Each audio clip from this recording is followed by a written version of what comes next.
बच्चों, आज हम हिंदी विषय को लेकर कक्षा 7वीं में जो पाठ का अध्ययन किया था, जैसे गोपी चपरासी, इस पाठ के नीचे के शब्दार्थ, मुहावरे तथा पाठ बोध के अंतर्गत जो लिखित और मौखिक प्रश्न थे, इन प्रश्नों के उत्तर इनका अध्ययन करने के बाद हम बढ़ते हैं पन्ना नंबर 58 पे, भाषा ज्ञान रूपी प्रश्न। इन प्रश्नों की जानकारी आज हम क्या करेंगे, लेंगे। भाषा ज्ञान के अंतर्गत पहला प्रश्न, पन प्रत्यय जोड़कर 5 भाववाचक संज्ञा शब्द बनाए। पन प्रत्यय जोड़कर 5 भाववाचक संज्ञा शब्द बनाए। मेक एब्स्ट्रैक्ट नाउन्स, जैसे अकड़पन में पन प्रत्यय लगा है। कुछ विशेषण शब्दों में पन प्रत्यय लगाने से भाववाचक संज्ञाएं बनती है, जैसे खट्टा, खट्टा में पन जुड़ने से बना खट्टापन। कुछ जातिवाचक संज्ञा शब्दों के अंत में पन प्रत्यय जुड़ने से भाववाचक संज्ञाएं बनती है, जैसे लड़का, जैसे लड़का से लड़कपन। इस तरह से पन प्रत्यय जोड़कर भाववाचक, विशेषण तथा भाववाचक संज्ञाओं के शब्द हमें लिखना है। या फिर अखड़, अखड़पन, खट्टा, खट्टापन, बड़ा, बड़प्पन, लड़का, लड़कपन, आवारा, आवारापन। इस तरह से पाठ में अखड़, अखड़पन, खट्टा, खट्टापन, बड़ा, बड़प्पन, लड़का, लड़कपन, आवारा, आवारापन। आगे देखिए शब्द 2, बोलियों के नाम स्त्रीलिंग होते हैं, जैसे हरियाणवी, राजस्थानी, कश्मीरी, पहाड़ी आदि। पाठ में आए 10 स्त्रीलिंगी शब्दों की सूची बनाएं। बोलियों के नाम स्त्रीलिंगी होते हैं, जैसे हरियाणवी, राजस्थानी, कश्मीरी, पहाड़ी आदि। पाठ में आए 10 स्त्रीलिंगी शब्दों की सूची बनाएं। स्त्रीलिंग शब्द लिखने हैं पाठ में आए हुए, जैसे लड़की, मनाती, बिल्ली, गर्मी, तपती, सुबह, शांति, कल्पना, सुनती और गोपिका। इस तरह से कम से कम 10 शब्द, स्त्रीलिंगी शब्द यहाँ पे हमने लिखे हैं। लड़की, गोपिका, मनाती, सुबह, बिल्ली, शांति, गर्मी, कल्पना, तपती, सुनती। तीसरा प्रश्न देखिए भाषा ज्ञान के अंतर्गत, हिंदी के युग्म शब्दों में योजक चिन्ह का प्रयोग 5 प्रकार से किया जाता है, जैसे पुनरुक्त शब्दों के बीच, जैसे हल्की हल्की, यहाँ पे योजक चिन्ह बीच में, हल्की हल्की के बीच में।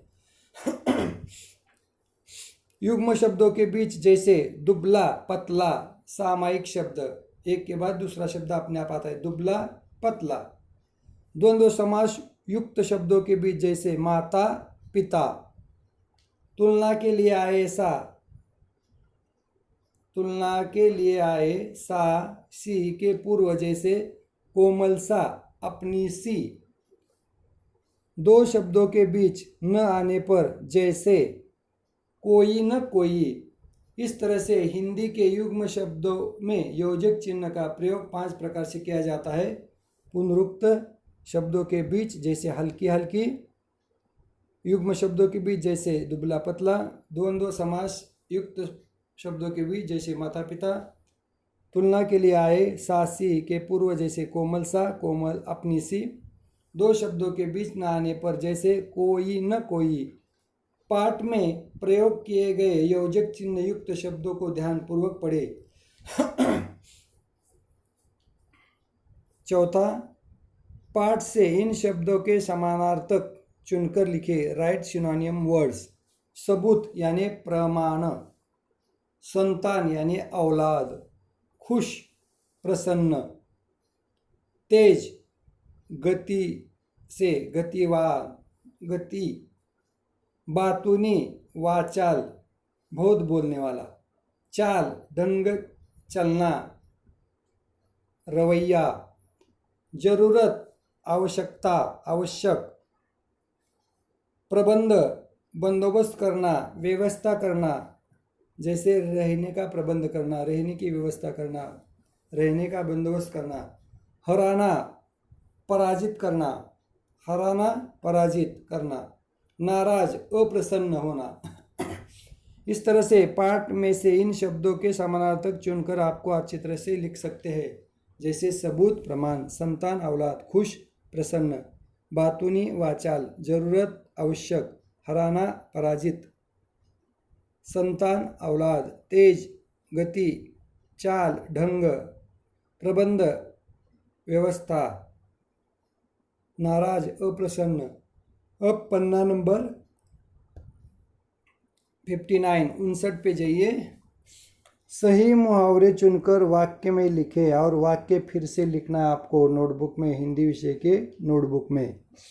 Fill in the blanks with idioms.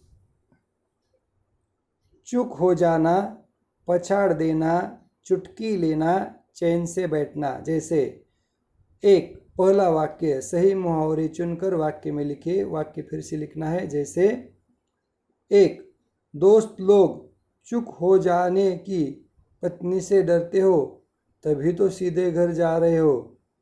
दोस्त लोग कहते हैं।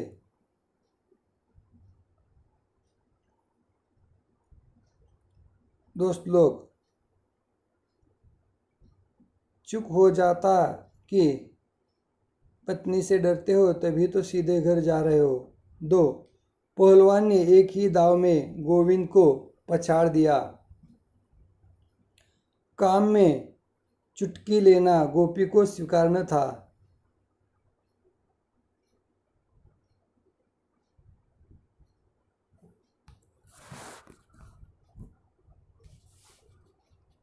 यहाँ पे आपको काम में चुप हो जाना गोपी को स्वीकारना था। काम समाप्त कर वैदेही चैन से बैठी। दोस्त लोग चुटकी लेना कि पत्नी से डरते हो तभी तो सीधे घर जा रहे हो। दोस्त लोग चुटकी लेते हैं। दोस्त लोग चुटकी लेते हैं और कहते हैं कि पत्नी से डरते हो तभी तो सीधे घर जा रहे हो। दो, पहलवान ने एक ही दाव में गोविंद को पछाड़ दिया। काम में चुप हो जाना गोपी को स्वीकारना था। काम समाप्त कर वैदेही चैन से बैठी। इस तरह से सही मुहावरे को वाक्य में लिखकर वाक्य फिर से लिखना है। कुछ करने को, गोपी जैसे किसी अद्भुत व्यक्ति के बारे में अपने संस्मरण अपने मित्रों को सुनाए। दो, महादेवी वर्मा द्वारा लिखित संस्मरण विशेष रूप से डॉक्टर राजेंद्र प्रसाद और जवाहरलाल नेहरू के विषय में पढ़े। डॉक्टर राजेंद्र प्रसाद जो थे ना, वो हमारे भारत के पहले राष्ट्रपति थे और पंडित जवाहरलाल नेहरू भारत के पहले प्रधानमंत्री थे। लेखक परिचय। अब यहाँ पे लेखक परिचय के अंतर्गत आपको एक पैराग्राफ अनुच्छेद दिया है, परिचय दिया है। इस परिचय के नीचे आप लोगों को क्या करना है, 5 प्रश्न पूछने हैं और इन प्रश्नों के उत्तर आपको लिखने हैं। जैसे विष्णु प्रभाकर का जन्म 1912 में मीरापुर जिला मुजफ्फरनगर उत्तर प्रदेश में हुआ था। इन्होंने साहित्य की लगभग सभी विधाओं, उपन्यास, नाटक, कहानी, यात्रा, वृत्तांत, एकांकी, आत्मकथा आदि में लेखन किया। धरती अभी घूम रही है, मेरे श्रेष्ठ रंग एकांकी है। इनके एकांकी संग्रह है। इनकी रचनाओं के अनुवाद अनेक भाषाओं में प्रकाशित हो चुके हैं। रेडियो पर अक्सर यानी हमेशा इनके नाटकों का प्रसारण होता रहता है। आवारा मसीहा इनकी सुप्रसिद्ध रचना है। इनके लेखों में समाज के मध्यम वर्ग की व्यथा, विभीषिका और संघर्ष के चित्र मिलते हैं। इन्हें अनेक राष्ट्रीय सम्मान प्राप्त हो चुके हैं। 11 अप्रैल 2009 को 97 वर्ष की आयु में श्री विष्णु प्रभाकर जी का निधन हो गया। विष्णु प्रभाकर जिनका उपनाम कन्हैयालाल भी है। इस तरह से इस पाठ व अनुच्छेद का परिच्छेद का सस्वर पठन करने के बाद, सस्वर वाचन करने के बाद इसके नीचे हम 5 प्रश्न पूछते हैं और इन 5 प्रश्नों के जवाब आपको देने हैं, जो जवाब इस अनुच्छेद यानी परिच्छेद के अंतर्गत है। मैं आपको ये 5 प्रश्न बताता हूँ, जैसे उत्तरों समेत बताऊँगा। विष्णु प्रभाकर जी का जन्म किस साल और कहाँ हुआ? तो विष्णु प्रभाकर जी का जन्म 1912 में मीरापुर, जिला मुजफ्फरनगर, राज्य उत्तर प्रदेश में हुआ था। 2. प्रभाकर जी की साहित्य विधाओं के नाम बताइए। प्रभाकर जी ने साहित्य की विधाओं में उपन्यास, नाटक, कहानी, यात्रा वृत्तांत, एकांकी तथा अनेक आत्मकथाएं आदि का लेखन किया। 3. प्रभाकर जी की सुप्रसिद्ध रचना का नाम लिखिए। प्रभाकर जी की सुप्रसिद्ध रचना का नाम है आवारा मसीहा। ये इनकी सुप्रसिद्ध रचना है। 4. प्रभाकर जी के गांव और राज्य का नाम बताइए। प्रभाकर जी के गांव का नाम मीरापुर और राज्य का नाम है उत्तर प्रदेश। 5. एकांकी के संग्रह के नाम बताइए। विष्णु प्रभाकर जी की 2 एकांकियाँ प्रसिद्ध है। 1 धरती अभी घूम रही है और 2 मेरे श्रेष्ठ रंग एकांकी आदि इनकी सुप्रसिद्ध संग्रह की एकांकियाँ है। एकांकी संग्रह के नाम बताइए। एकांकी संग्रह के नाम धरती अभी घूम रही है और मेरे श्रेष्ठ रंग, ये उनकी एकांकी संग्रह है। इस तरह से हम पाठ में दिए गए भाषा ज्ञान रूपी प्रश्न उत्तरों समेत जिसका अध्ययन किया है, साथ में शब्दार्थ, मुहावरे, मौखिक तथा लिखित प्रश्न और कुछ करने को बातों बातों में आदि प्रश्नों की तथा उनके उप प्रश्नों की आज हमने जानकारी ली है। यहाँ पर रुकते हैं हम।